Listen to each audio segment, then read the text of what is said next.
बिस्मिल्लाहिर्रहमानिर्रहीम। अस्सलामुअलैकुम। उम्मीद करती हूँ कि आप सब खैरियत से होंगे।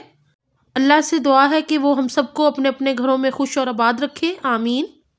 आज मैं आपके साथ वेजिटेबल पुलाव की बहुत ही मज़ेदार रेसिपी शेयर कर रही हूँ। मुझे उम्मीद है कि ये आपको पसंद आएगी और आप इसको घर में ट्राई ज़रूर करेंगे। जिन्होंने अभी अभी चैनल को ज्वाइन किया है प्लीज़ वो सब्सक्राइब ज़रूर कर लें। साथ ही बेल के आइकॉन को भी ज़रूर प्रेस कीजिएगा नई वीडियोज़ की नोटिफिकेशन के लिए। तो चलिए स्टार्ट करते हैं मज़ेदार से इस पुलाव की रेसिपी को। वेजिटेबल पुलाव बनाने के लिए जो चीज़ें हमें दरकार हैं, यहाँ पे मैंने 1.5 गिलास चावल लिए हैं जो कि बासमती हैं। आधा घंटा पहले भिगो दिया था। साबुत गरम मसाले में मैंने दालचीनी, काली मिर्च, ज़ीरा, लौंग और जायफल ली है हाफ टी स्पून। 2 टमाटर मैंने बारीक स्लाइस में कट कर लिए हैं। 1 कप भर के मटर लिए हैं मैंने। 3 मैंने गाजरें स्लाइस में कट कर ली हैं। 2 बड़े साइज के आलू कट कर लिए हैं मैंने। यहाँ 1 बड़े साइज की प्याज को स्लाइस में कट कर लिया है मैंने बारीक।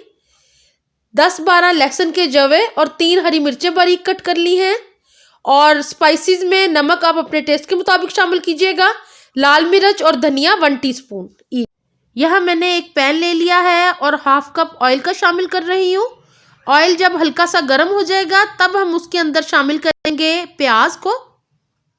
यहाँ ऑयल गर्म होने पे मैंने इसके अंदर गरम मसाला शामिल कर दिया है जिसमें जायफल का 1 टुकड़ा है, दालचीनी है, लौंग है, ज़ीरा है और काली मिर्च है। इसको शामिल करके अब मैंने प्याज शामिल कर दिया है और इसको फ्राई करेंगे गरम मसाले के साथ ही, जिससे बहुत ही प्यारी सी खुशबू आएगी हमारे वेजिटेबल पुलाव में। तो इसको हमने तकरीबन लाइट गोल्डन करना है। 2 मिनट लगेंगे इसमें। यहाँ मैं शामिल कर रही हूँ लहसुन और हरी मिर्चें, ताकि लहसुन भी प्याज के साथ अच्छा सा गोल्डन हो जाए और बहुत ही प्यारा अरोमा आता है इसका पुलाव के अंदर। तो इसको भी फ्राई कर लेते हैं। यहाँ पे प्याज बहुत अच्छे से गोल्डन हो गया है। अब मैंने कटे हुए टमाटर शामिल कर दिए इसके अंदर और इनको भी कुक कर लेंगे तकरीबन 1 मिनट के लिए मीडियम आंच के ऊपर, ताकि टमाटर अच्छे से गल जाएं और प्याज का हल्का सा और कलर चेंज हो जाए। तो फिर इसके अंदर हम बाकी की चीज़ें शामिल 2 मिनट तक पकाने के बाद अब मैंने इसके अंदर मसाले शामिल कर दिए हैं और इनको भी फ्राई कर लेंगे प्याज और टमाटर के साथ। राइस के लिए मसाला तैयार हो गया है। अब मैंने इसके अंदर गाजरें शामिल कर दी हैं और साथ ही मैं आलूओं को शामिल कर रही हूँ और इनको भी फ्राई करेंगे। यहाँ मैंने मटर भी शामिल कर दिए हैं और अब मैं सब्जियों को फ्राई कर रही हूँ मसाले के साथ, ताकि सारी सब्जियाँ अच्छे से पक जाएं और बहुत ही मज़ेदार सा पुलाव हमारा रेडी होगा इंशाल्लाह। तकरीबन 3-4 मिनट मैंने सब्जियों को भून लिया है और ऑयल बाहर निकलना शुरू हो गया है। बस 1 मिनट में इनको और फ्राई करूँगी और फिर इसके अंदर शामिल करेंगे पानी।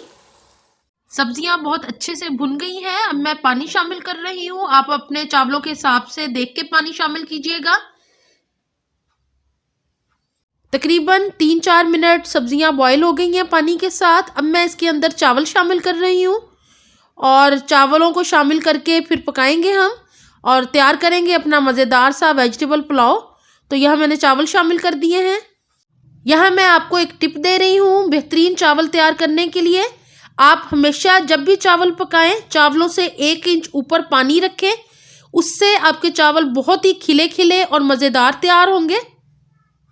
2 मिनट के लिए मैंने कवर करके इसको पकाया था और अब आप देख लें कि पानी काफ़ी ड्राई हो गया है। स्टीम की वजह से कैमरा फोकस नहीं कर पा रहा, लेकिन मैं आपको दिखाती हूँ। ये देखें बहुत अच्छे से पानी ड्राई हो गया है। अब इसको दम पे रख देंगे 10 मिनट के लिए हल्की आंच पे।